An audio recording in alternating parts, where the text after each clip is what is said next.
এই তুমি দাঁড়াও, বলো বিজ্ঞান কাকে বলে? স্যার, বিজ্ঞান শব্দটাকে ভাঙলে পাওয়া যায় বিগ জ্ঞান, তার মানে হচ্ছে বড় জ্ঞান। সো বড় জ্ঞানকেই বিজ্ঞান বলে। না, তোমাকে দিয়ে হবে না। এই তুমি দাঁড়াও, বলো পৃথিবী আর চাঁদের মধ্যবর্তী দূরত্ব কত? Sir, 4 bench. 4 বেঞ্চ মানে? স্যার, 4 বেঞ্চ আগে আপনার মেয়ে বসে আছে, আপনার মেয়ে হচ্ছে চাঁদ, আর আমি আপনার মেয়ের পৃথিবী। দোস্ত, এসব বলিস না, গুনাহ হবে।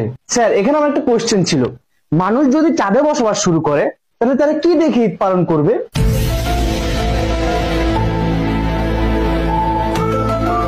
দোস্ত, ঈদ একটা পবিত্র জিনিস, এসব বলিস না, গুনাহ হবে। স্যার, এখানে আমারও একটা কোশ্চেন আছে, পৃথিবীতে থাকা মানুষরা চাঁদকে দেখিয়ে বলে ওই যে দেখো চাঁদ মামা, তার মানে পৃথিবী হচ্ছে চাঁদের বোন আর চাঁদ হচ্ছে পৃথিবীর ভাই, এই কারণেই তো তাকে মামা ডাকা হয়। তাহলে চাঁদে যদি মানুষ থাকে তাহলে মানুষরা পৃথিবীকে দেখিয়ে কি বলবে? ওই যে দেখো পৃথিবী আন্টি। দোস্ত, এসব বলিস না, গুনাহ হবে। তো একটু আগে তুই বলছিলি স্যারের মেয়ে চাঁদ আর তুই পৃথিবী, তাহলে কি তোরা ভাই বোন?